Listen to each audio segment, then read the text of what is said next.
Preston Bell Charles III.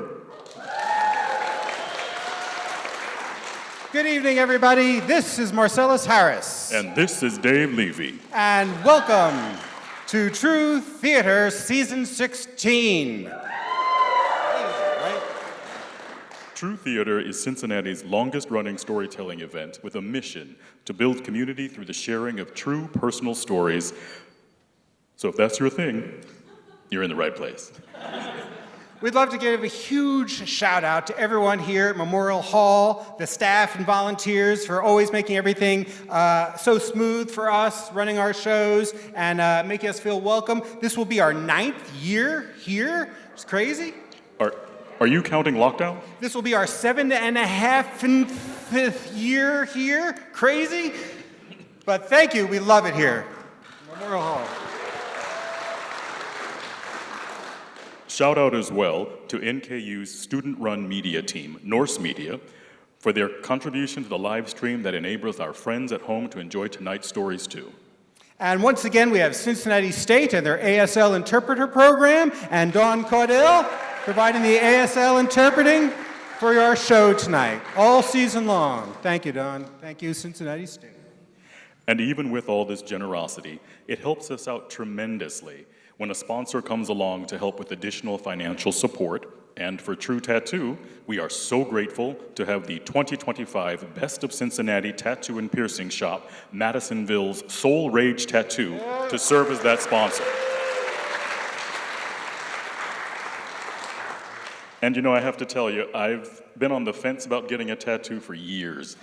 And between hearing all these stories and seeing these friendly faces up here, I'm close to breaking the seal and finally getting one. And you know, whether that's you too, or you're looking for a great place to get your next tattoo, check out our friends at Soul Rage Tattoo. All right. Yeah. Tonight, we've got opportunities for you to share your tattoos and tattoo ideas, sport a custom True Theater tattoo, and all sorts of other things. But first, what you came here for tonight.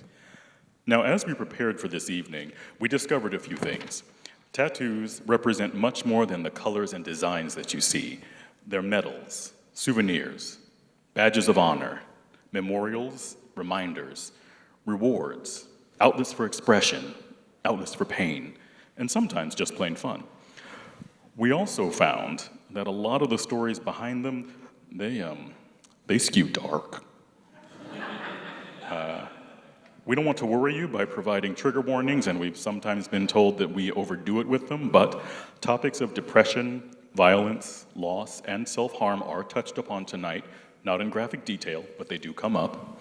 And also know up front that any of our tellers who share something really vulnerable in their stories, they're doing so from a safe place, and they're sharing what they're sharing because it's part of their story, and that is part of what makes storytelling such a connective force. And with that said, we always say at True Theater that everybody has a story to share, and the only difference between friends and strangers is the sharing of that story. And tonight, you're going to make 5 new friends. The first of whom, yes! The first of whom is a social worker in training and, in his words, an accidental storyteller. He is also a wedding officiant who got tricked into officiating his first wedding as a joke, never stopped. He's married people dressed as Frankenstein and the Dude, and has performed a wedding in a White Castle at 10 p.m. on a Sunday. So when he's not marrying people or studying for school, he can be found volunteering, traveling, or sailing his boat, My Song. He also says he believes the worst decisions make for the best stories, and has tested that theory thoroughly. So please give it up for DudeistJon.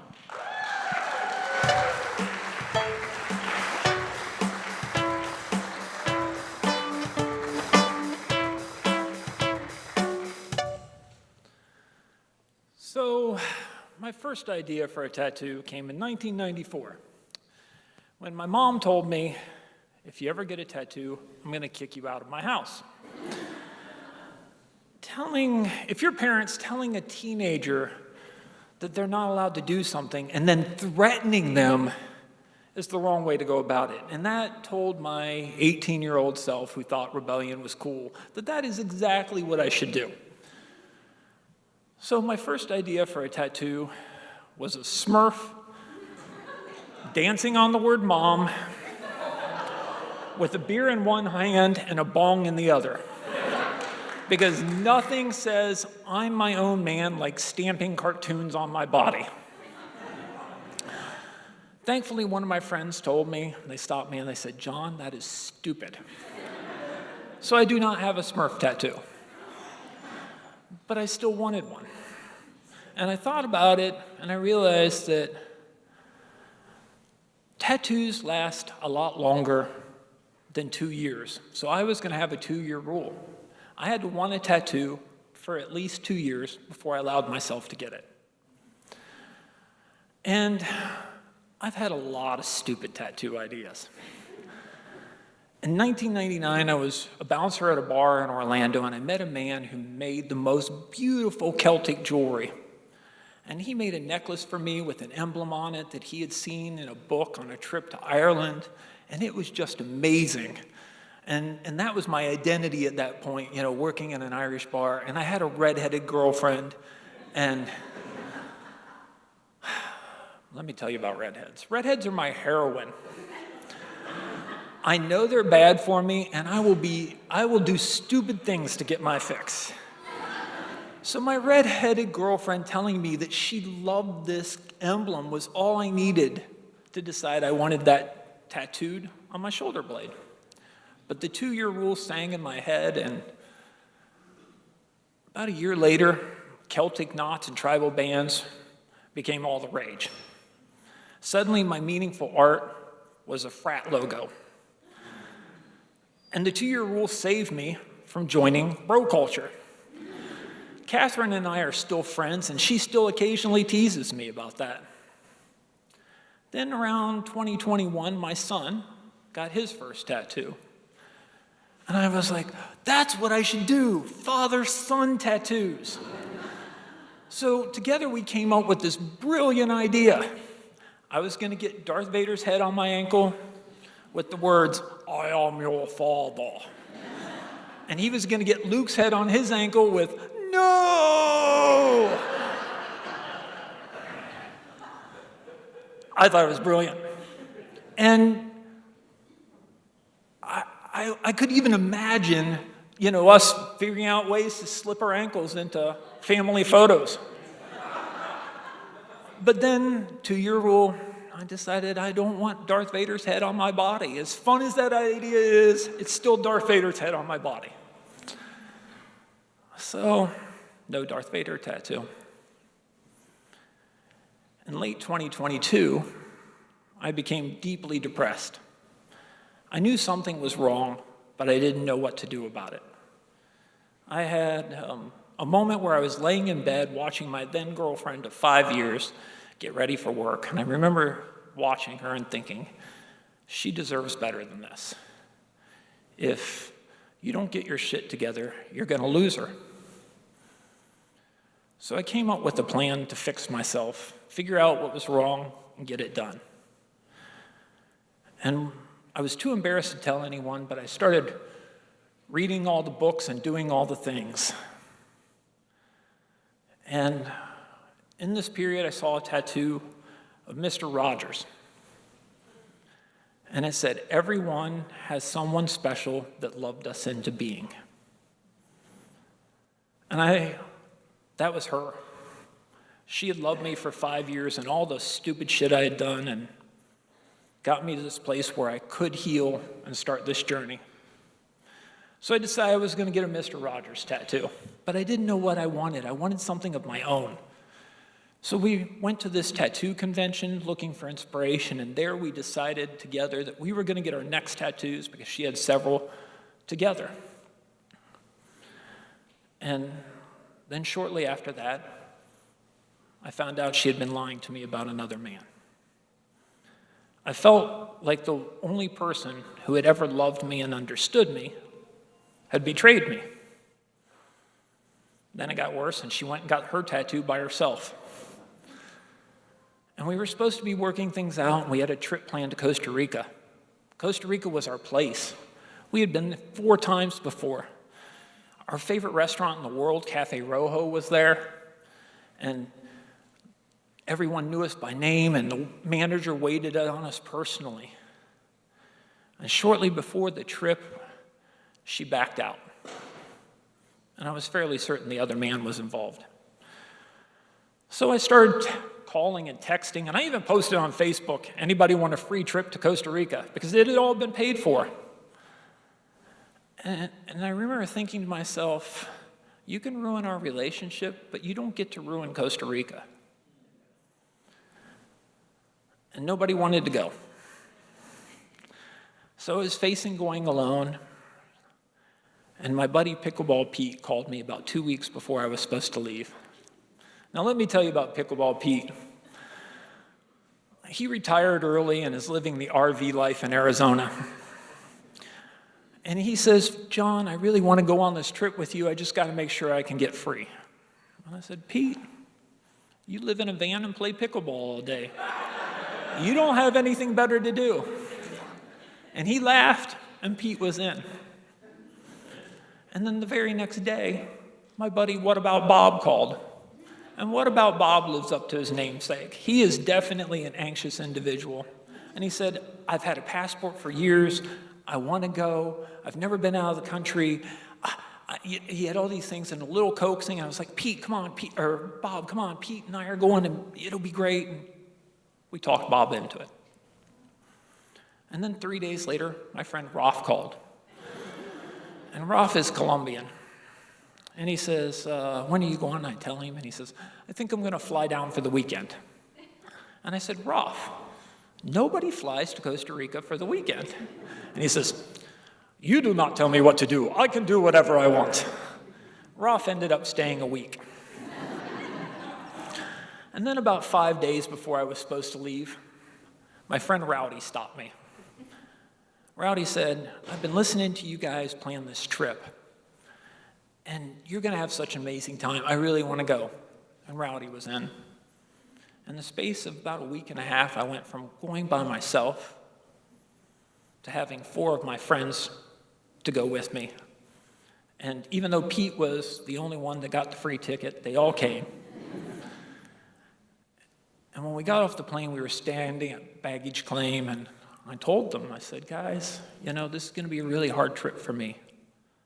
This is the first time in years I've traveled without my ex. And I'm going to ask you guys to do some weird shit. Because I need my memory with you to replace my memories with her. So, first stop was Cafe Rojo. We had an amazing time. We were there 9 days, and we ate, and we hiked, and I laughed enough to unbutton my soul. I helped Rolf get a date with a waiter. I'm the best wingman. And one night we got a little too high on gummies and ended up missing out on going to the club because we were watching He-Man cartoons. And we were walking through San Jose, and I saw this little tattoo shop. And in that moment, my tattoo idea had meant more to me than it ever had before. So I walked in, the gentleman spoke amazing English, and we made an appointment, and I was supposed to come back after dinner, so we came back after dinner, and the amazingly talented and English-speaking tattoo artist was not there.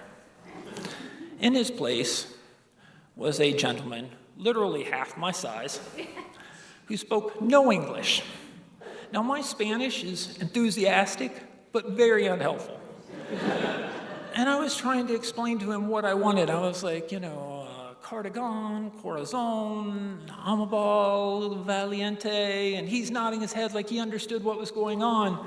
And Rolf steps in, and Rolf says, you just asked him to tattoo a brave goat on you. So Rolf took over the translating. And I walked out of that tattoo shop. The only hitch was, because he did not speak English, he was not comfortable tattooing the words I wanted. So when I left San Jose, Costa Rica, I had Mr. Rogers' cardigan tattooed on my shoulder blade, or my bicep. And a few months later, I found somebody to tattoo the words I had wanted. Be kind, be brave. Now, to me, that was my mantra. It was everything I had been going through. It had guided me. It had told me, it reminded me of everything I had been through in the last 2 years and how far I had to go. So, I had a job where I made over $100K a year, and I wasn't happy. I decided one of the things that did make me happy was volunteering. It always made me happy. So I was going to go back to school and become a social worker, because that's basically volunteering with crappy benefits. And one of the things that helped me get through all of this was writing out my gratitudes. It really pulled me out of my depression. And I'm not this amazing, emotionally available, awesome guy you guys all see now. At that point, I still really had a hard time sharing my feelings openly with people. And my therapist had been encouraging me to start with sharing my gratitudes. And one night I'm writing out my gratitudes, and my buddy Caudill texted me. And Caudill, he has won judo tournaments, he's built a bathroom in a basement, and he can be a real asshole. Caudill is a man's man. And my first thought was, you should share your gratitudes with Caudill. And my second thought was, Caudill is going to make fun of you. And my third thought was, you talk a lot about integrity, and integrity is doing what you believe is right, regardless of what other people do. And not telling Caudill your gratitudes is not being very brave. So I forced myself to tell Caudill my list of gratitudes. And almost immediately I got a text back that said, I'm grateful for all of my new friends. At the top of the list is you. I don't know what I'd do without you. Now, I'm still in the Caudill making fun of you frame of mind, so I thought he was being sarcastic, so I called him up to chew him out. But he wasn't. He told me how grateful he was that he felt like I cared. And I really needed to hear that, because the old Jon wasn't empathetic. He didn't care about people like this. And he told me how he felt like I understood. And even though I hadn't told him my story, I did, because I had been through a lot of the same things. And then I realized I wasn't being kind to him, because here he was unloading himself on me, and I had never shared with him. So I forced myself to tell him about all the things I had been through with my ex. I was scared of going back to school because my brain doesn't work as well as it used to, and that would be another thing I was going to fail about. And I even admitted to him how jealous I was of his hair. Because those are the things I felt stupid about. And the way he reacted encouraged me to start telling people my gratitudes on a daily basis. And now it's one of those things that everybody loves about me.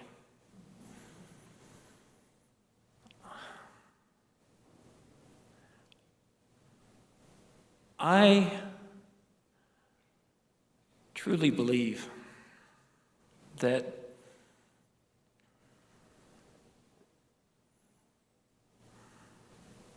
we have the power in our lives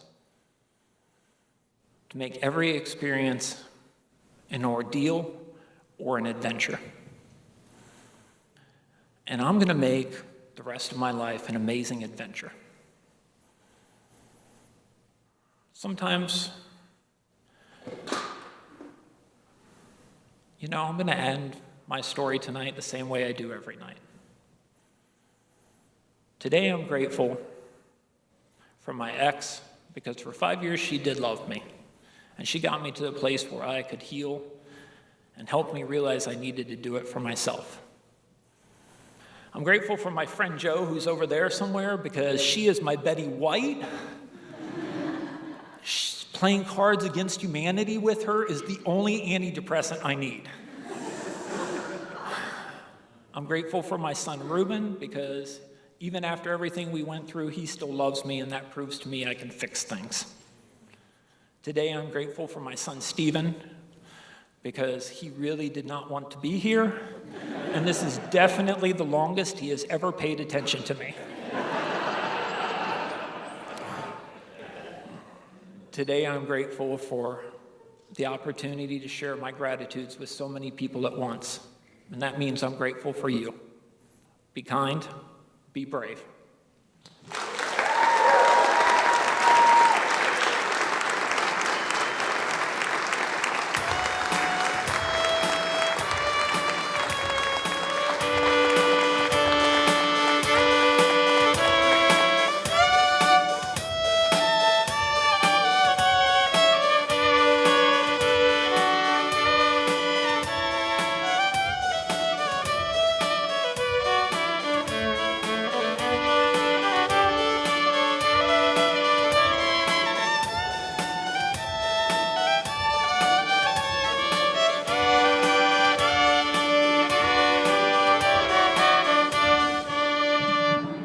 One more time for DudeistJon.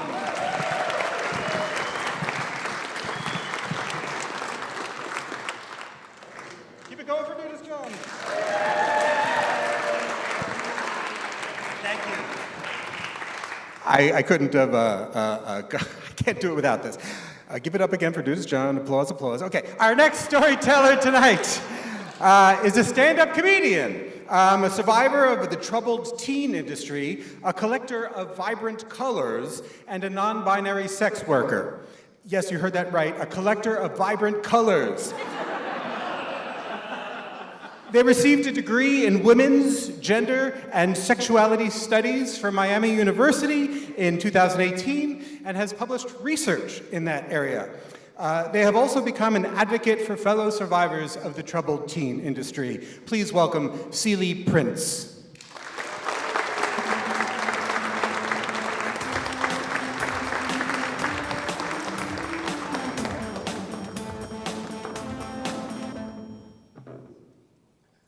I've only gotten one tattoo this year, and I got it as a pun. I got the blue dasher dragonfly. Its Latin name is Pachydiplex longipennis, and I got it on my hip so that I can say that I have a longipennis in my pants. I actually plan on getting a second one so that I can say I have two longipennis in my pants. But I found after getting that tattoo that sometimes tattoos develop meaning along the way. And to tell you what that means for me, I have to tell you a little bit about my childhood. My dad has always told me that I appeared to him in a dream, that I told him the date and time that I would be conceived. Like I manifested myself out of the ether, right? It makes me sound a lot more powerful than I am, or than I've ever really felt. Most of my life, my body has not felt like my own, and it's not felt like home. It's felt like a prison, or like a meat Gundam that I was not taught how to fly right. I would do small acts of rebellion, self-harm, cutting, leading to suicide attempts, trying to stake a claim in my body. I felt like a voiceless brain trapped inside it, desperate to be heard. Instead, at the age of 13, I got sent to the troubled teen industry. There, my thoughts and feelings joined my body on this list of things that were not mine. They would read every letter I received and sent, every word I wrote in my journal. They reprogrammed me on how to think and feel and speak in the right way. They taught me that shame is the path to goodness. I would draw swirling designs and colors in Sharpie on my thighs, just to curb that urge to cut them. But my body was not mine, so this was punishable. They treated it like destruction of property. The punishment: starvation, seclusion, restraint, sleep deprivation, all justified with the label that they gave me, bipolar. My parents came to see me one weekend. They had just gotten back from a trip to Hawaii, and my mom had gotten her first tattoo. It was something she designed with her artist on a shop in Maui, and she lifted up her shirt, revealing this tattoo to me and a bunch of other teen girls, trying to be the cool mom, because they had tattoos as well. But those tattoos were stick and pokes. That's when you heat up a sewing needle with pen ink and push it into your skin, because they were not old enough to go to a safe and reputable tattoo shop. At 14, I earned a week back home in my own bed. My parents took me to some local festival, and I got a temporary tattoo on my shoulder, a fairy sitting on the moon. I swore it would be my first tattoo.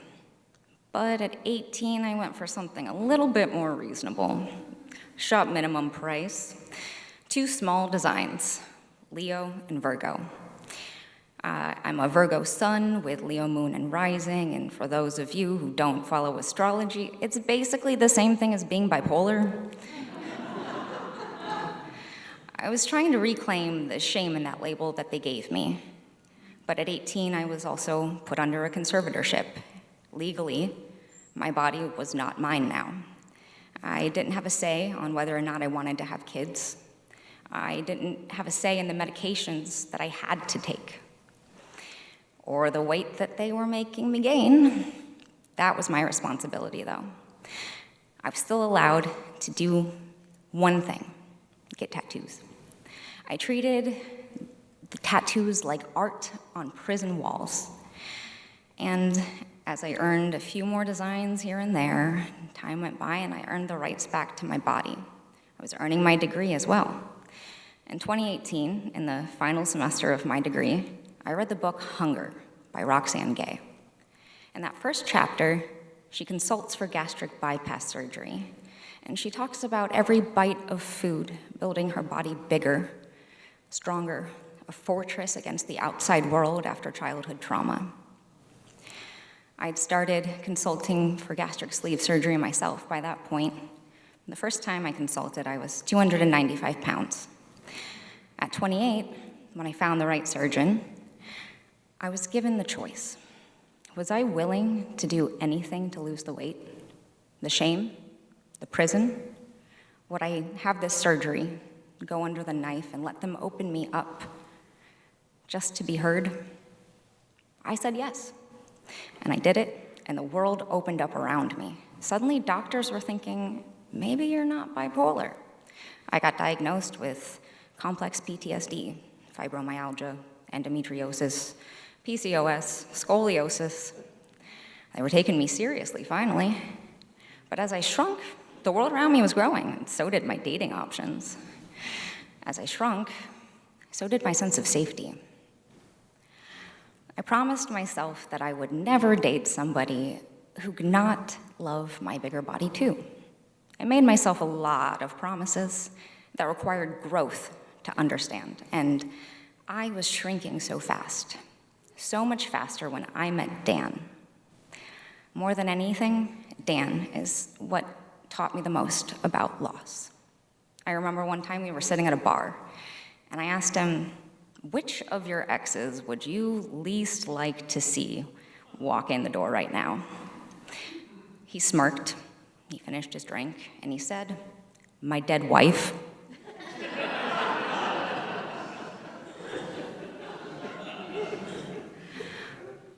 Before I met Dan, I had yet to cross the threshold into Wonderland. That's one like the number, making it under 200 pounds. You see, when I had gastric sleeve surgery on August 6th of 2018, I weighed 250 pounds. When I met Dan, December 9th of 2018, I weighed 210 pounds. And the next year, 2019, for St. Patrick's Day, we went to New Orleans, and I commemorated this with 3 small shop minimum price designs. A green 4-leaf clover to signify when, a purple fleur-de-lis to signify where, and a yellow umbrella to signify who. In How I Met Your Mother, one of my favorite shows, the mother is represented by the yellow umbrella. For me, that was Dan. Unfortunately, I forgot that the mother dies at the end of How I Met Your Mother. I was 180 pounds in August of 2019, the first time he choked me. I was losing myself with every pound. We moved in together, a 2-bedroom apartment with doors that locked to keep me and our cats safe. The spare room filled up with bins of clothes that no longer fit, that I was stubbornly clinging on to. I swore I'd make them work just one more time. My skin was deflating with my confidence, and I'd become a sunken shell of myself. I was 170 pounds in August of 2020 when he choked me again, nearly killing me. The guilt of the thought driving him to suicide himself. The grief of his loss, taking another 15 pounds. Yet the sagging skin on my joints made my body ache all the time. I was constantly in pain. My body was mine now, but it was just as much a prison as it had ever been, and I hated it more than ever. Still, I found solace in art, collecting more and more tattoos, but I discovered that as I lost the weight, they hurt more than ever. It was excruciating, and I felt like I was earning them every time I got a new one. And that pain made me realize something. Sometimes, growth requires destruction. I was made to feel like my body wasn't mine, but here I was, making it mine. That my feelings were too big, but my body had grown and shrunk to accommodate them. And so in 2021, I made the choice to go under the knife one more time, and I got plastic surgery, shedding pounds of sagging skin, taking with it 2 full tattoos, stitching others together, and shifting many more. I was 125 pounds this year when I got my dragonfly tattoo. My stepmother told me to celebrate turning 35 with something memorable, but please, no more face tattoos. So I got the dragonfly, inspired, based off of a picture that my best friend Spider-Max took. And after I got it, he told me some really cool things about the dragonfly. Did you know that the dragonfly is our connection to the ancient world as the first in flight, the first to leave that primordial soup that we all originated in to brave the new scary world of the sky? Dragonflies are born underwater, and they develop their wings when they molt into sexual maturity. Molting is an incredibly painful process, shedding your skin, breaking your body down to earn those wings. I feel like a dragonfly. You see, for the longest time, my mother told me that I feared change, to keep me controlled, to keep me drowning. But I was always capable of adapting, and I'm a great swimmer. My body is mine now. Every freckle, every scar, every line, every faded stretch mark that punctuates my tattoos, and my tattoos, the things that taught me to love my body, to make it home. Because every body deserves to feel like home.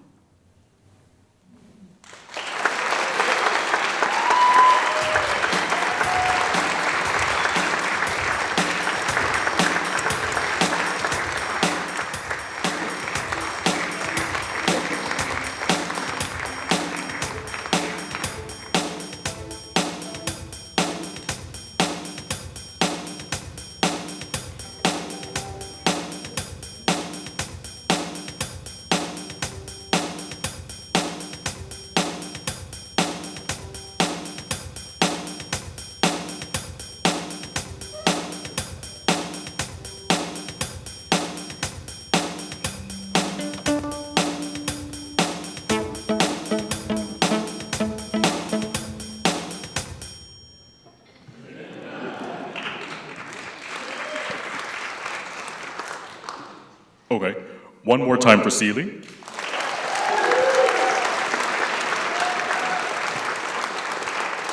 And by the way, Seelie is participating in a Pro-Am night at Go Bananas on November 5th with Andrew Yang, if you're interested in checking that out and rooting them on. Yeah.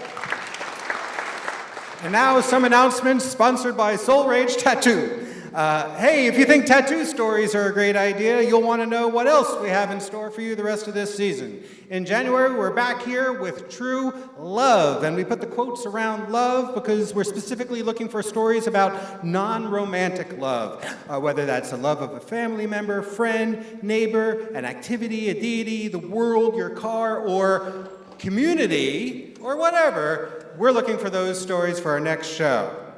And then in April, we're bringing you True Bird, because why not? That's literally why we chose it. And then we're finishing the season with the first theme we've ever repeated. We had the audience vote at our last show, and we landed on True Crime 2, Back in the Slammer. It's not really the subtitle, but one thing is for sure, it'll be a crime if you miss it.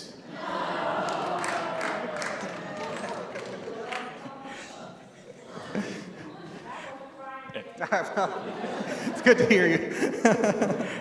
And if you want to make sure you don't miss any of it, or any of these great shows we have lined up for you, and you're sitting there with a single ticket for tonight, or you just snuck in off the street, you can get your 3-ticket subscription that will get you a few dollars off each ticket, but that's available tonight only at the box office at intermission for just $63 plus a small box office fee. Join the ranks of your esteemed subscribers and get yours at intermission.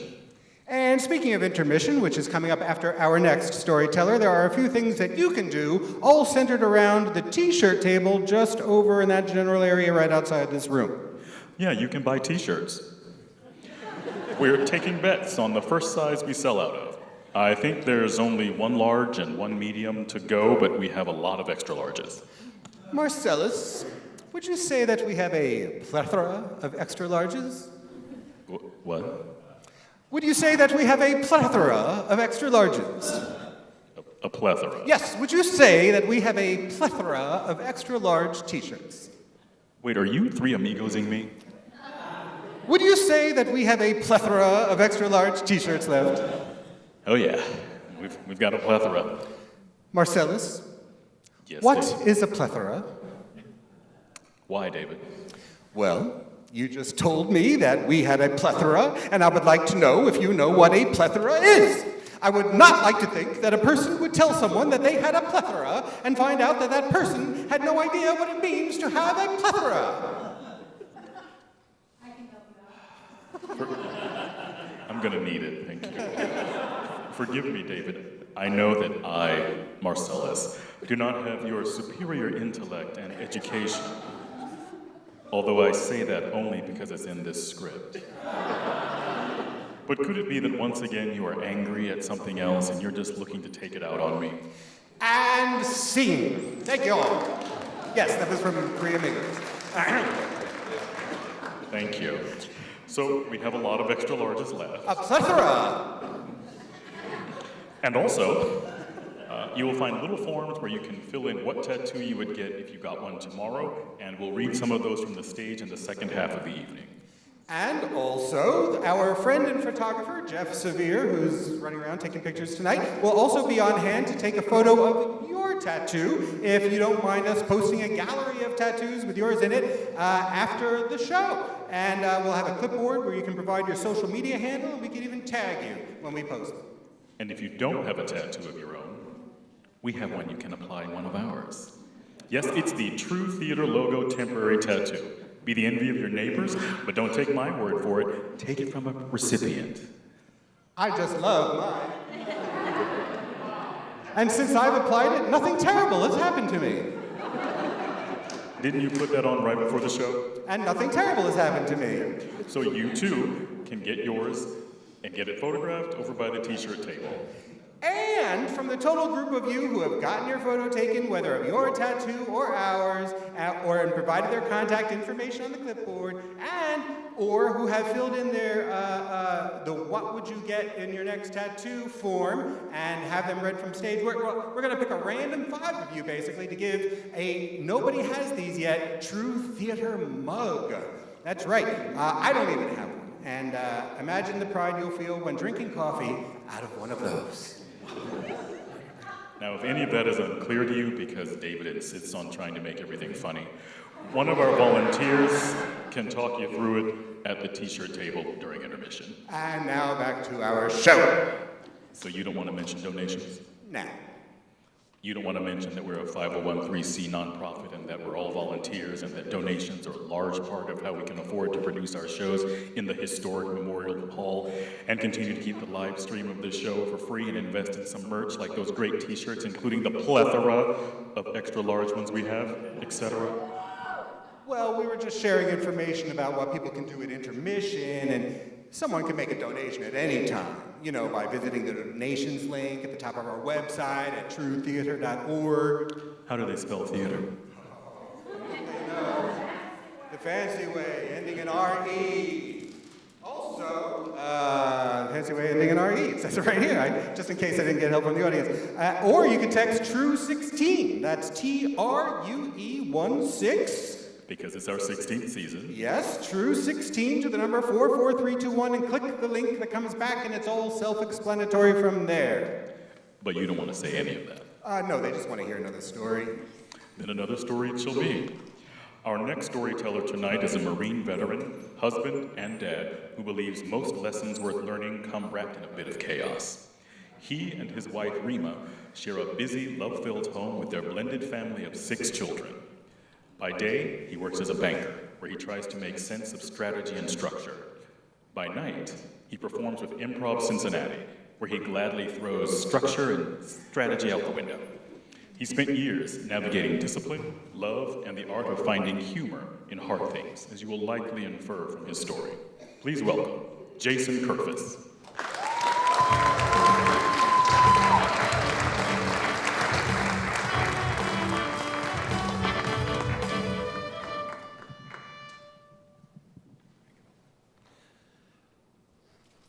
Cold February morning, 2004.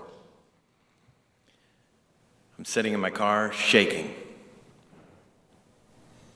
Not because it's cold, but because I've got rage coursing through my body. I'd just been in the worst argument of my entire life, and subsequently I lost a fist fight with the outside of my house. As I reached down to put my car in gear to go to work, I realized 3 things. 1, my hand is terribly broken. 2, you're not going to work, you're going to the hospital. And 3, you don't know who you are anymore. Identity starts to form as soon as we're born.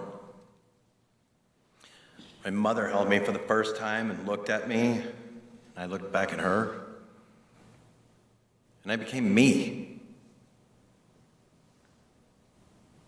My dad, he was the first one to teach me I could be something other than just me. And the first thing I remember wanting to be was a baseball player. Throughout all of my early childhood, I was a baseball player. I have these vivid memories of waiting on the back porch with my glove and his glove, waiting for him to come home, just hoping to play baseball, just for a little bit. And no matter how tired he was, he always found time to toss with me. Then I became an angsty teenager, and I realized I could be anyone I wanted to be. And me? I wanted to be Axl Rose. My friends were still learning how to steal bases. I was learning how to steal cigarettes. High school started, and Mom had had enough of that. She actually made me play sports. I was going into a new high school, so I conformed. I got my hair cut. I started exercising. And as a part of that process, I actually found my first true love. Wrestling.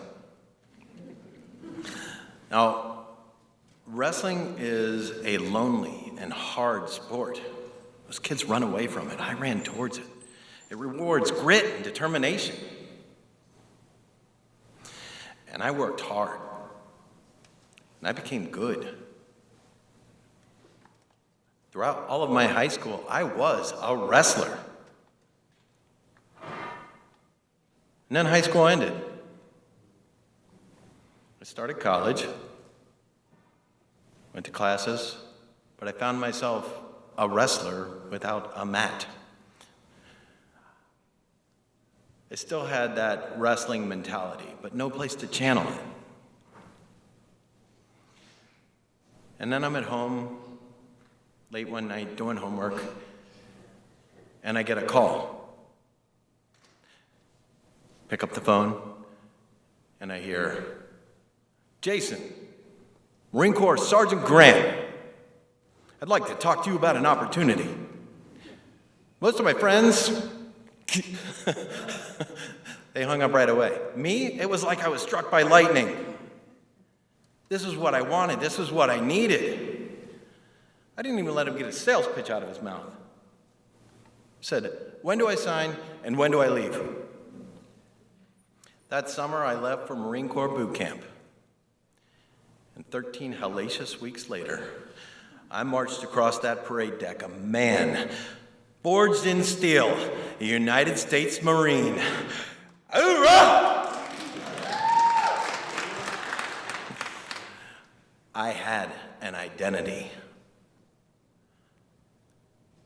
And after boot camp, when I got home, I could not wait to get my first tattoo. I designed it myself. Big block letters, USMC, with an angry bulldog right in front. Semper Fidelis wrapped around the edge, always faithful. Got it right on my shoulder so everyone could see it. They didn't have to ask who I was. They could see who I was. I was mean, I was tough, I was dependable, I was always faithful. At this point in my life, what the Marine Corps had taught me, I knew that I could take on anything that life threw my way. And then I met her. On our very first date, she told me about horrible things that happened to her as a child. And I didn't run away.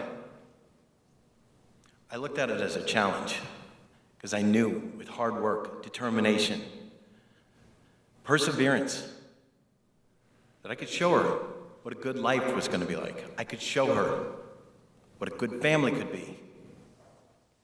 And I worked my tail off. Within a year, we were married. I finished my degree.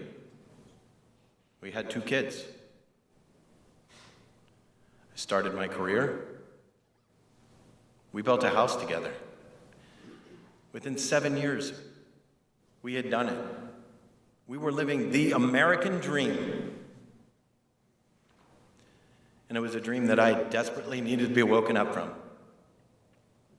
We also had crippling debt, control and trust issues that we're dealing with in a very unhealthy way. And that takes us back to that cold February morning. I'm walking into the emergency room, my broken hand and broken emotions. As I sit down, a nurse comes and asks me, "Is there anything I can get you?" And I looked up at her with tears streaming down my face and said, "Yes, my mom." She worked there. It wasn't a crazy ask. Within minutes, she was right by my side, hugging me like only a mom can, ensuring me everything was going to be okay, telling me that she loved me. It was right at that moment when I realized that every adult decision and every adult challenge that I attacked with perseverance and hard work, and you need those. But it was missing love. It's the main ingredient. And it had been there the entire time. The first time my mom saw me, Dad playing ball with me when he was tired. Mom, making me play sports, changing the course of my life. And I knew right at that moment that I had to rediscover who I was. With love as my foundation and love being the driving force in my life. So the next several months were about physical healing and learning how to love myself. And I can tell you all that there is one good thing about divorce and depression and sleepless nights. It's the weight loss. I can also tell you that after losing 40 pounds, it's a lot easier to look in the mirror and love yourself when you see abs.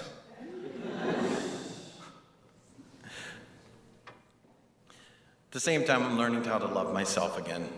I also had to learn how to co-parent with love. Keep the kids out of the drama that they don't need to experience. I also had to learn how to love with the little time that I had with my kids. Figure out how to get to their lunch so I could do lunch duty. Figure out how to teach them how to swim just on the weekends. I taught them how to ride bikes. I made the time that I had count. I also really wanted to learn how to love others again. And during this period of my life, I became a serial monogamist, with relationships lasting between 9 and 12 months, but going through the same relationship life cycle over and over again, where you meet someone, then you're infatuated with them. Then you get to know them. Then you get annoyed by them. Then you plot your exit and try not to be a jerk. I did this over and over and over and over again for 10 years. And during that same 10 years, I got to watch my ex treat homes and schools like Goldilocks. She could never find the one that was just right. My kids were in 10 different homes, 8 different schools, 2 different states. But that landed them back with me. When I got custody of them, we almost immediately moved in with my 90-year-old grandfather. He needed help. We needed a good school district. We helped him, but we weren't the only ones who were helping him. At that point in my grandfather's life, he had my aunts, my uncles, my mom, my dad. They were in and out of his house 24/7. And they weren't only just helping him, they were helping me, they were helping my kids make that adjustment. This house was filled with love. It was overflowing with love. And it was at this point in my life that I realized the power of love and what love could actually do for you. And what I had learned about love, I knew that I could handle anything that life threw my way. And then I met her. On our very first date, I told her that my relationships come with an expiration date. You're lucky if you get 12 months. Just trying to be honest. And she looked at that as a challenge. She wanted to show me what a good family could be like, and what a good life could be like, when your foundation was love, and the driving force behind all your decisions was love. When we started that relationship life cycle, we were absolutely infatuated with each other. And 11 years later, we're still getting to know each other. Within a year, we had decided to combine our families, my 2 kids, her 4 kids.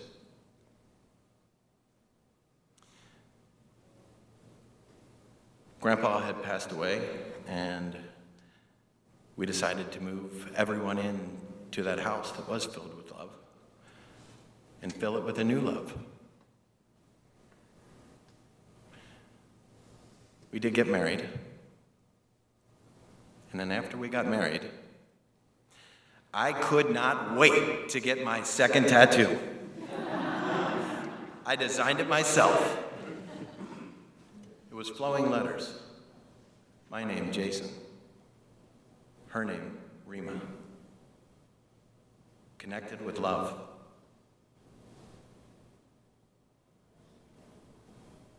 And I didn't need to get it where it was visible like my Marine Corps tattoo so everyone could see it. Because I knew who I was. And I could finally see myself. I got it on my ribs. And if anybody knows anything about tattoos, the ribs are painful. But so is life sometimes. But as long as love's there, it's worth it.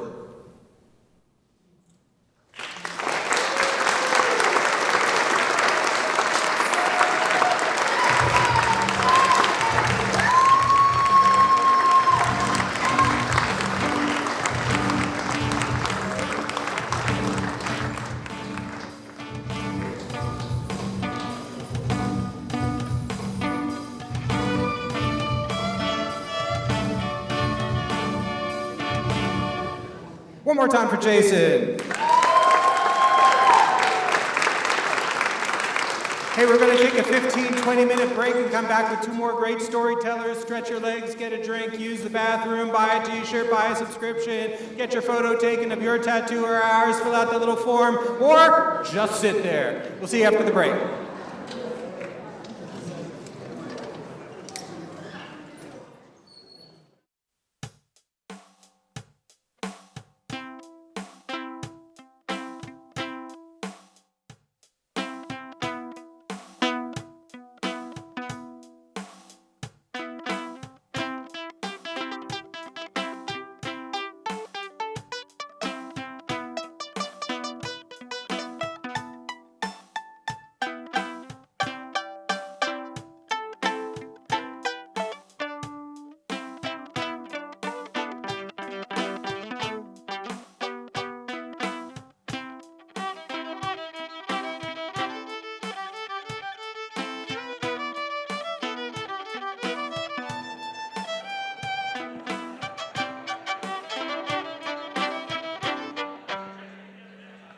Once again, Preston Bell Charles III.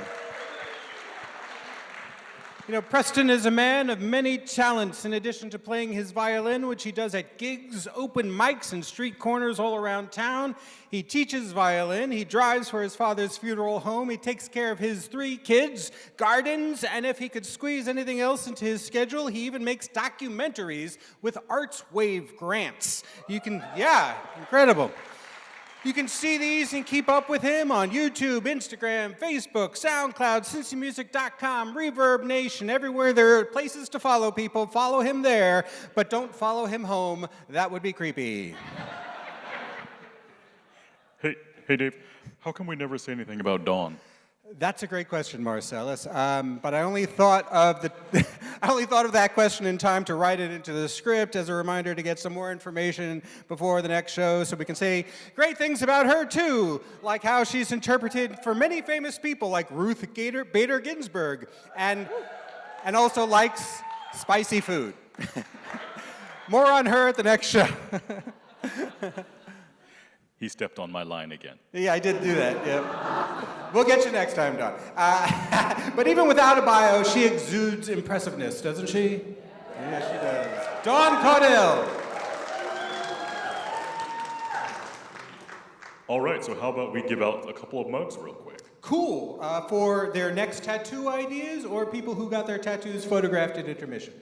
Well, I've got the photographed clipboard right here, and I've randomly numbered the people on it, and we'll ask one of the NorseMedia staffers who've been over here all night for a number.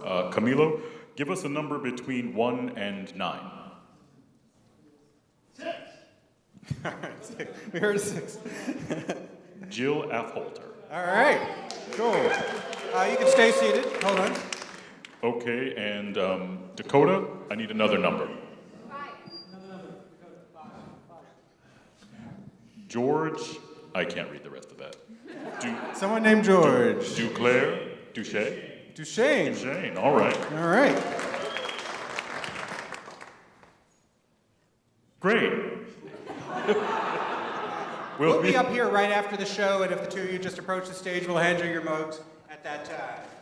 All right. And just one more thing before we bring on our next storyteller tonight. The annual Cincinnati Storytelling Festival is coming back to Cincinnati this year, November 13th through 15th. And once again, we will be a part of it. It's at the No Theater this time, and on Saturday, November 15th at 4:30 p.m.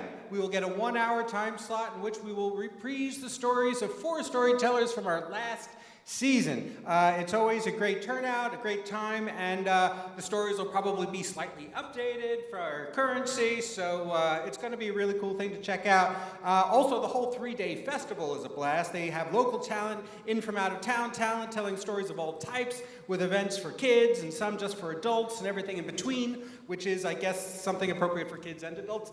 Once again, that's right around the corner, November 13th through 15th at the No Theater. Deets for tickets at cincystoryfest.com. Or if you can't remember that, it'll be on our website very soon, and we're at trueTATTOO.org. You just have to remember, we spell it the fancy way, yada, yada, yada. Okay. Okay, back to it. Our next storyteller tonight is a community advocate, lifelong learner, and firm believer that creativity and connection can change the world. She has had the joy of serving on several nonprofit boards and committees, including the Urban League Young Professionals, No Theater, the Greater Cincinnati Health Equity Council, and us, True Theater. And when she is not championing equity or community causes, you'll probably find her lost in a good book. She averages about 3 to 4 a month, romance and thrillers. And if you ever need a favor, she says, bribe her with wine. It works every time. Please welcome one of the recent winners of the Cincinnati Business Courier's coveted 40 Under 40 Awards, Marisa Staples.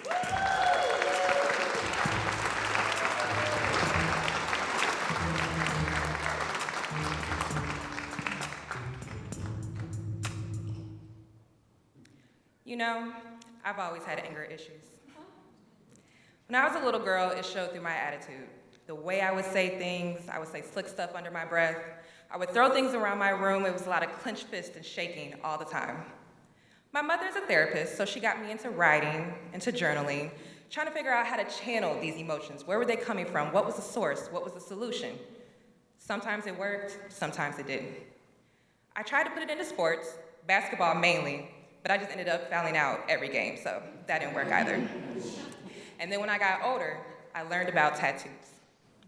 I got my first tattoo when I was 20 years old in the basement of a man that my cousin Adrian knew. Very legit. I got a butterfly, and in each corner of the wing was my first initial, my mother's first initial, my brother's first initial, and my father's first initial. That needle pounding ink into my skin felt so good. And for the duration of that tattoo, nothing else mattered but that pain, that controlled pain. And at first it was a high, it was great. And then my brain put 2 and 2 together, and I was like, wow, I can put my emotions, whatever I'm feeling, whether it be sadness, anger, guilt, shame, chaos, I can put it in that tattoo. And when that pain was done, those emotions were gone, and I could move on. If I was able to get tattoos at the age of 12, my teenage years would have been really different. But now as an adult, I realize that sometimes tattoos can be cheaper than therapy. Now, there's kind of 2 phases to this controlled pain thing. Of course, there's the one of, sadness, grief, anger. When my grandparents died, I got stars above the butterfly that I have tattooed on my hip. It was the first set of funerals that I could remember and actually participated in. So the death really set with me. I was sad and I didn't know what to do with it. So I got a tattoo. And I put all that emotion into the design. And it was a basic design, just stars, but still. The outline, the colors, the shading, all that pain was there. And when I got up out of that chair and walked out of that studio, I didn't feel that pain anymore. I was able to move on. Then came the high on life tattoos. The tattoos that were feel-good pain. I had the free will to do them, but I didn't necessarily need them. During college, after a liquor-filled weekend at the Black Indiana Expo, my best friend Melissa and I decided to get matching tattoos. So we got 3 stars behind our ear. Those stars now look like stretched out asterisks. Then my best friend Portia and I, we've been best friends since the 4th grade, we decided to get tattoos as well. We wanted to stay connected with each other forever, because about every 7 years, Portia and I get into an argument. We don't talk for about 3 months, but we always come back to each other. So we wanted butterflies, of course, to symbolize new life. Her butterfly tattoo looks like the Wingstop logo, but she's gotten it redone and it looks better now. My butterfly tattoo looks like the double bubblegum wrapper. You know, the blue and yellow one, but I haven't gotten mine redone yet. On a family vacation once, my parents, brother, and I all got tattoos at the same time. I got a dove carrying a branch with a heart because I wanted it to symbolize peace and love, because I was in the practice of practicing being more peaceful and loving. But obviously that didn't work because my story doesn't end there, so. My dad, though, he got 1 tattoo and never went back. But my dad also goes to the gym 6 days a week, lifts over 350 pounds. So that's when I realized controlled pain can come in many different ways, shapes, and forms. But I decided to stick with tattoos. In 2017, I had my first real apartment, an apartment that resembled me. It had 30-foot ceilings, French balcony doors, a brick balcony that reminded me of my grandmother's house in Silverton, a clanky old radiator that reminded me of my great-grandmother's house in Walnut Hills. It had a brick fireplace that went all the way up. It had enough space for me to have a rolling ladder like Belle did. Yeah. So I put all my books on it and basically had a rolling library. It also had real live bats. Between myself and maintenance, we got out about 3 to 4 bats while I stayed there.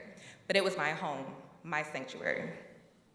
I was having wine parties every month. Friends were coming in and out of town to hang out and party with me. I was getting involved in situationships. I mean, I was out in these streets, okay? I was spiraling, and it was fun until it became chaotic. And I needed myself to feel grounded. I needed to focus. I needed a tattoo. So I got the word breathe on my left wrist. So anytime that I was feeling anxious or questioning myself, doubting myself, or feeling erratic, I could look down at my wrist and inhale and exhale and breathe. After I started breathing, life slowed down a little bit. Had a good job, things were going great. Friends were still coming in and out of town to hang out with me. We were in the streets, but respectfully. And then I started dating. I met a guy who I really, really liked, seemed nice, and I liked him so much that I decided to leave my sanctuary and move into his condo with him. And after I did that, I realized that he was a raging narcissist. We lasted about 10 months in that condo together before a physical altercation let me know that it was time for me to go. So I called my parents, packed up my belongings, and went back home. And then the pandemic hit. After about a month of being home, I lost my job due to shutdowns. After about a month of losing my job due to shutdowns, my dog, pit bull named Poseidon, died of prostate cancer.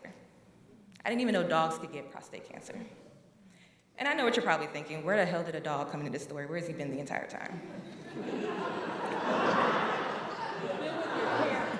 He's been there. Well, my college boyfriend stole said dog, gave said dog to me to protect me while he was out cheating on me, mainly with the girl across the street. So I haven't had the best choice in men, people. But that is a tale for another time. But at this point in my life, I was depressed. I didn't have control over anything.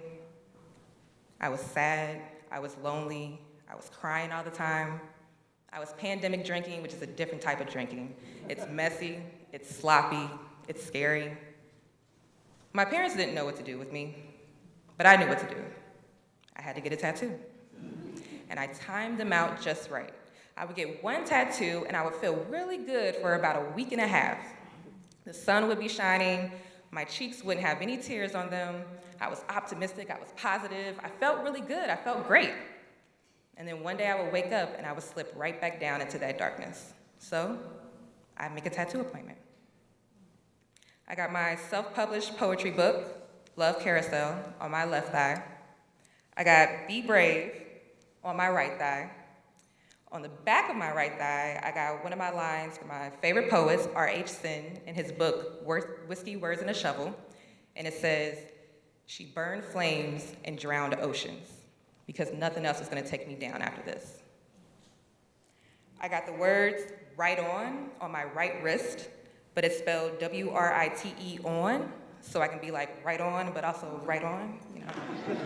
Corny, but it's my favorite tattoo, it's not for you.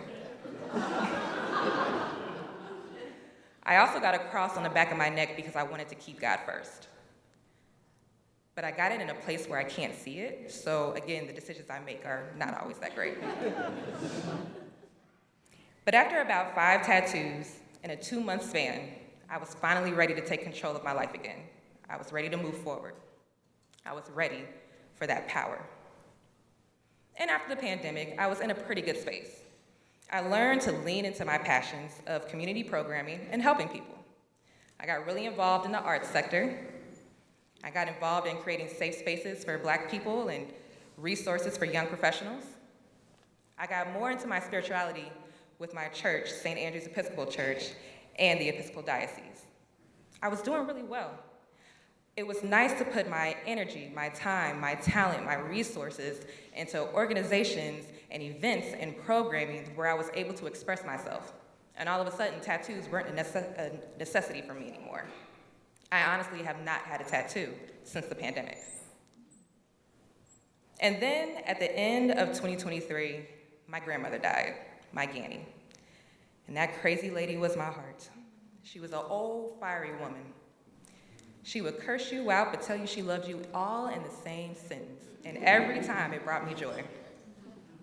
And I know I needed a tattoo to fix that, to fill that void, to fill that pain, so I could finally move forward. But honestly, I wasn't ready. Because as long as I feel that pain, and I still do to this day, it meant that she's still with me. She's sitting with me. But I still tell my parents, I'm gonna get a tattoo in remembrance of her. I'm gonna get her name right here on my neck. And every time I say it to them in unison, they say, hell no. And more recently, I had some boyfriend issues. I got a new one, guys, a better one than the ones before. Yes, it deserves a clap. Thank you. Thank you. Woo, we in this, right? You know, but I had done some things that he didn't appreciate. He said some things that I didn't appreciate. And for a solid 48 to 72 hours, I thought we might really be over. And I said, damn, I need a tattoo. But I honestly didn't have the time. And when I say this happened recently, I really mean recently. I mean, the Bengals and Steelers game was happening. I had family in from out of town. Some of that family was staying with me. I was hanging out with cousins that I hadn't seen in a while. I have a job, so I had work to do. And then I was preparing to stand on stage and tell y'all my business tonight.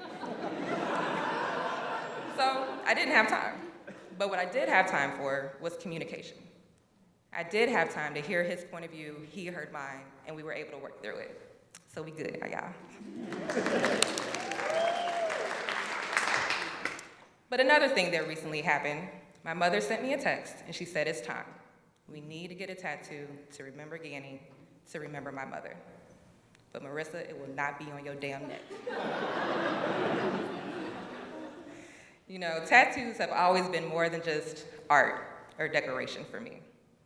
They've been a way to take my emotions, my pain, my chaos, my loss, my grief, and give it shape, give it meaning, give it form.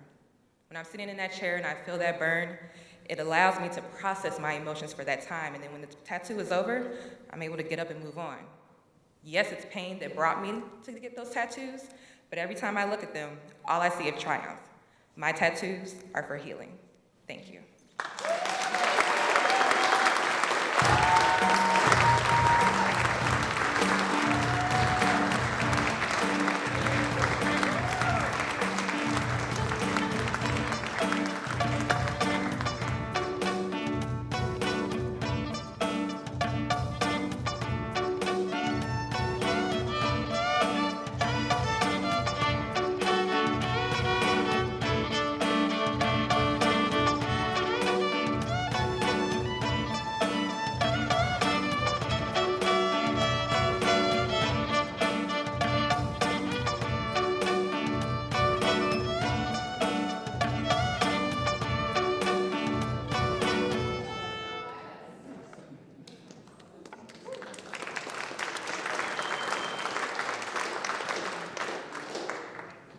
Give it up again for Marisa.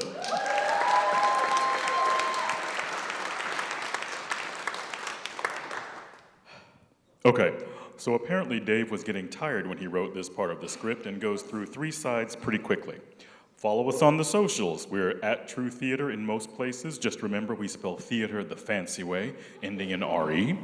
If you'd like to be a storyteller up here one day and you have a story that you think is appropriate for one of our shows this coming season, or you have a story that we just gotta hear, visit our website and hit the Submit Your Story link and follow the directions there. And also make sure to get on our mailing list so you can hear about when we're actively looking for stories. And we have a pitch night coming up for our next show, True Love. It's Tuesday, November 18th at the Northside Tavern, and if you don't know what pitch night is, it's like an open mic audition and also a free show, and everyone is welcome to pitch a story or just come listen. It's a lot of fun, and once again, the info you need is all on our website. Now, how about we give out a few more mugs? Yes. All right. We'll reach into this basket of tattoo ideas that some of you filled out at intermission, and we will read out loud 3 random ones, and each of you will get a free mug that we talked about earlier, and you can approach the stage and get them after the show. The first one goes out to someone who says that their next tattoo would be the face of Mayor Baba on their shoulder. That's Patrick Wellage. That goes to Patrick Wellage after the show. Thank you, Patrick. Oh. And next we have... Random one. Gotta pick a good one. Thank you. Yeah, right. Cross of St. James to commemorate walking...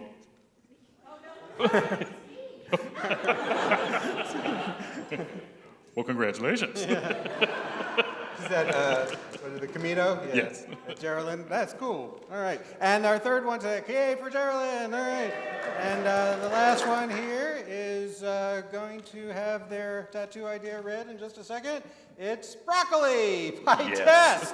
All right. I'd like to hold you to that, Tess. Come and get your mugs after the show. All right.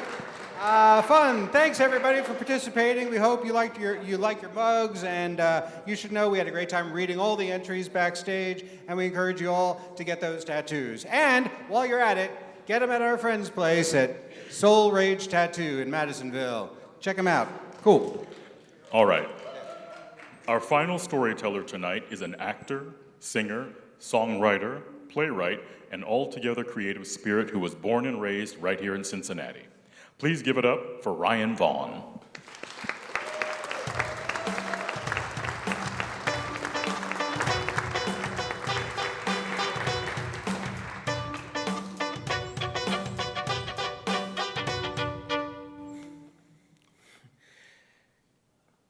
I've always been the anxious person, and since middle school, I've also struggled with depression, but in May of 2018, things were looking up.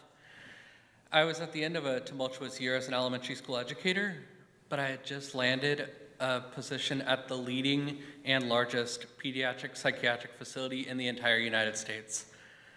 I was performing theater quite frequently. I had some of the greatest friends that I've ever had in my life, and I was married to a woman who balanced me out perfectly. What I had, she didn't, and what I didn't have, she was able to give me.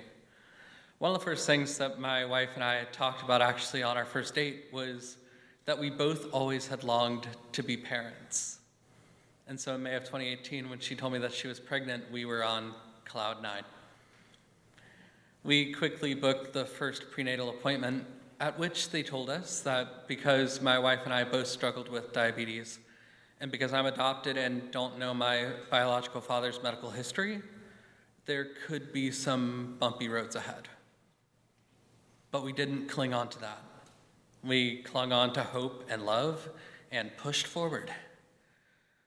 About 3 weeks later, my wife started cramping to the point that she had to miss a couple days of work, so we quickly booked the next prenatal appointment, during which they told us that the chance of our baby surviving was 5%. It was time to bring in our friends and loved ones and tell them about our hope. But we didn't want to tell people to be thinking of and hoping for our peanut. That wasn't us. So we sat down that night and we chose an androgynous name for our baby if they were born. We came down to two choices: Avery, from our favorite show to watch together, Grey's Anatomy, and Amari, which in the Hebrew language means miracle. We ended up telling our friends and loved ones to be hoping and praying for our miracle. That night, we also went to Walmart with a pie-in-the-sky hope that if Amari had something here waiting for them, they would pull through. We picked out what we hoped would become our baby's first stuffed animal, a stuffed giraffe. We showered it with love. I slept next to it every single night. But unfortunately, love would not be enough to save Amari. My wife would miscarry 4 days later. Losing Amari, my wife isolated. She wanted to get away from everything and everyone who reminded her of Amari. I longed for connection. It was that rift that would eventually lead to us divorcing years later. But when I was looking for the connection, two of the people that I very quickly found that connection back to was my best friend since childhood, Anna, and her mother, Mary Beth. Anna and I were only a couple years apart from each other in age, and our moms had been friends for quite a few years before either of us were born. So it just made sense for Anna and I to always be growing up together, playing with each other, and for me to actually call Mary Beth my second mom, and her to call me her first son because Anna was her only child. We spent nearly every holiday together. We had monthly game nights, and I could never get enough of it because Mary Beth was the type of person that had such joy and light that she would bring into a room. You couldn't be in a room with her and not be affected by her. September 2019, I got a call on my phone from Anna, which I immediately knew something was wrong because Anna never called me. She told me that Mary Beth had been killed in a car accident the night prior. That night, I ran to be with my parents, and the three of us together ran to be with Anna, knowing in the back of our minds that we would know exactly what to say to make the hurt go away, but finding very quickly that we were wrong. We spent the majority of that night in a deafening silence, not knowing what to say through the hurt. At that point, my desire to connect went away too. I isolated. I stopped performing theater. I stopped reaching out to people. The amount of people that I was interacting with came down to one that you could count on one hand. In March of 2020, my mother became very ill, very suddenly. And at that point, the anxiety and the depression that I had been struggling with for so long came to a boiling point, and for the first time, I was prescribed an antidepressant. I walked the walk with my father from March to August of 2020 as my mother seemed to get worse and worse and worse until in August of 2020 she passed away. That was my breaking point. I found myself at a crossroads that I never thought that I would be at. See, I was working at the largest and leading pediatric psychiatric facility in the entire United States, but I found myself experiencing what so many of my patients were. I was ready to take my own life. Over the next 2.5 years, I would have 2 active attempts at taking my own life and more than 10 additional hospitalizations for suicidal ideation. There seemed to be no light at the end of the tunnel. People that know me then tell me now that I was a zombie. It seemed that I had no emotion until I did, and when I finally did, it was so intense that I would become suicidal again. But there was one more person that I found connection and love to. I mentioned that I'm adopted. I've known my mother's biological family for my entire life. And I've known my biological mother since I was 16 years old when she was able to find sobriety from the addictions that had afflicted her.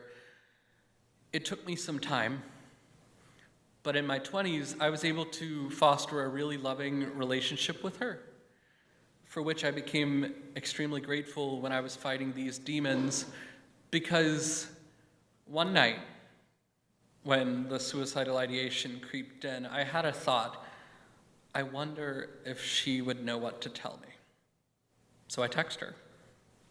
I laid it all on the table. I told her everything that I was experiencing, and she knew exactly what to say to me to calm my mind, because she had fought many of the same demons that I was. I would text her a couple more times, and each time she knew exactly what to say to me. And so I know what you're thinking, right? What the hell else can this guy go through? But unfortunately, I'm not done yet. In October of 2022, my biological mother was diagnosed with stage 4 cancer, like a freight train no one saw coming. She would die of that same stage 4 cancer a month later. At this point, I had lost 4 people that were extremely dear to me. And what I didn't see then, but I can clearly see now, was that the 5th person I lost was myself. I didn't know who I was anymore. I had no vision of the man that I once wanted to be. It was my biological mother's death that would lead to the second active attempt at taking my own life and my final hospitalization. Because now I'll say this. I'm not going to leave you at the end of this final story with this weight on you.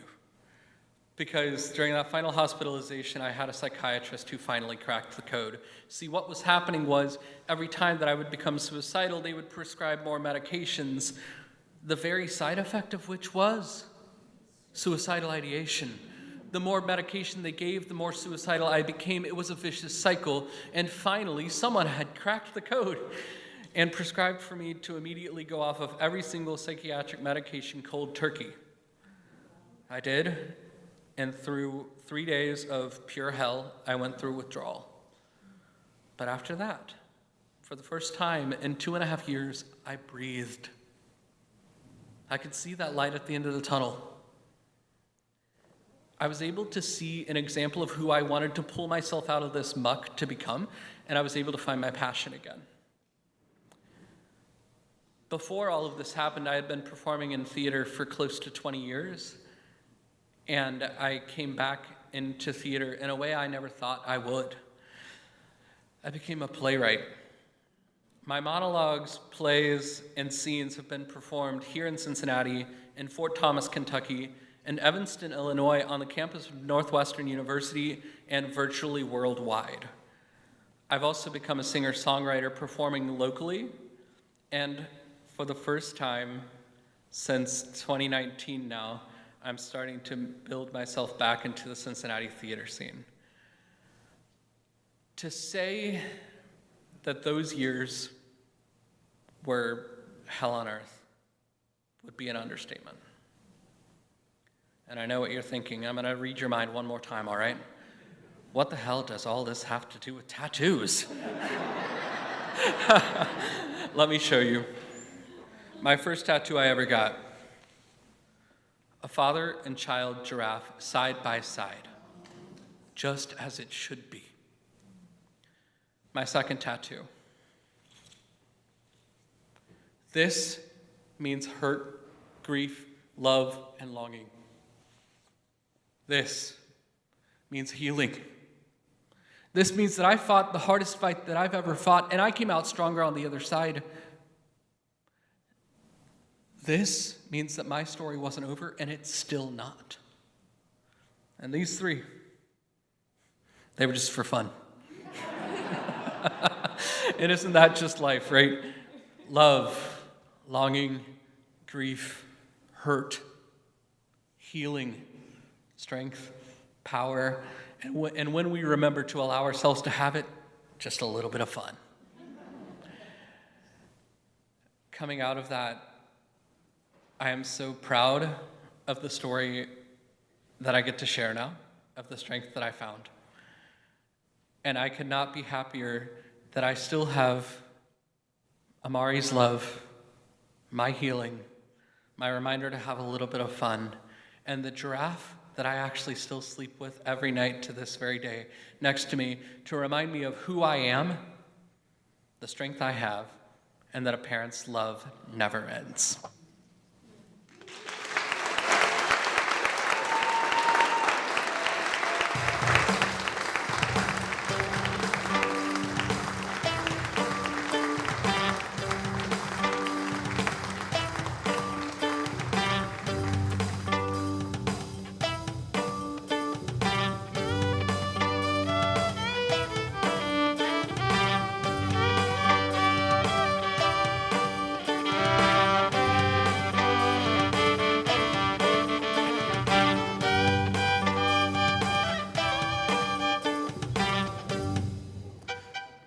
One more time for Ryan.